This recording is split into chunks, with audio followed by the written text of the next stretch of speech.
వసంత పంచమి విశిష్టత మాఘ శుక్ల పంచమి, దీనికి వసంత పంచమి, శ్రీ పంచమి, మదన పంచమి అని కూడా అంటారు. జ్ఞానము మనిషిని మనిషిగా తీర్చిదిద్దుతుంది. జ్ఞానము, విద్య, చదువు పర్యాయ పదాలు. విద్యకు ఆదిదేవత, జ్ఞానప్రదాయిని అయిన శ్రీ సరస్వతీదేవి జన్మదినంగా భావించి స్మరించి పూజించే రోజే వసంత పంచమి. యావత్ భారతావనిలో ప్రజలంతా ఆ తల్లి కటాక్షం కోసం పూజలు జరిపే పర్వదినమే వసంత పంచమి. ఈ రోజునే క్షీరసాగర మదన సమయంలో మహాలక్ష్మి ఆవిర్భవించిన కారణంగా మదన పంచమి అని కూడా పేర్కొంటారు. యా దేవి సర్వభూతేషు విద్యారూపేణ సంస్థిత అంటూ సకల విద్యాస్వరూపిణి అయిన సరస్వతిగా ఆవిర్భవించిన పరమ పావనమైన తిథి. బ్రహ్మ వైవర్త పురాణం ఆదిగా ఎన్నో పురాణాలు ఈరోజు సరస్వతీదేవిని అర్చించాలని శాసిస్తున్నాయి. వసంత పంచమి నాడు ప్రాతకాలంలో సరస్వతీదేవిని అర్చించి విద్యారంభం చేయాలని శాస్త్రం చెబుతోంది. ఈరోజు మహాగణపతిని షోడశోపచారాలతో పూజించి శ్రీ సరస్వతీదేవి ప్రతిమతో పాటు జ్ఞానానికి ప్రతీకులైన పుస్తకాలు పూజాపీఠంపై ఉంచి అష్టోత్తర పూజ చేయాలి.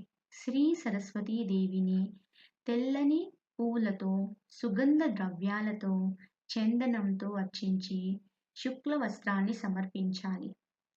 చాలామంది తమ పిల్లలకు అక్షరాభ్యాసం జరిపించే ఆచారం కూడా ఉంది ఈరోజు. తద్వారా ఆ తల్లి కరుణా కటాక్షాల వల్ల అపారమైన జ్ఞానం లభించి నిరాటంకంగా విద్యాభివృద్ధిని జరుగుతుందని ప్రజలందరూ విశ్వాసం. పూర్వకాలంలో రాజస్థానాల్లో ఈరోజు దర్బారులు నిర్వహించి కవులకు, పండితులకు, కళాకారులను సత్కరించడం ఆనవాయితీగా ఉండేది. సరస్వతీ కటాక్షం యొక్క విశిష్టత బ్రహ్మదేవుడంతటి వాడే పరాశక్తిని శారదామాత రూపంలో దర్శించి ఆరాధించి ఆమె కృప వల్ల సృష్టి రచనను సృజనాత్మకంగా ఆరంభించాడు. గాయత్రీదేవికి గల 5 రూపాలలో సరస్వతీదేవి ఒక రూపం. యజ్ఞవాల్క్యుడు గురు శాపం వలన విద్యలను కోల్పోవడంతో సూర్యుని ఆరాధించగా అతడు యజ్ఞ మాల్క్యునికి సరస్వతి ఉపాసనను ఉపదేశించాడు. సరస్వతీదేవి కృప వలన స్మృతి శక్తిని తిరిగి సంపాదించుకొని మహావిద్వాంసుడు అయ్యాడు.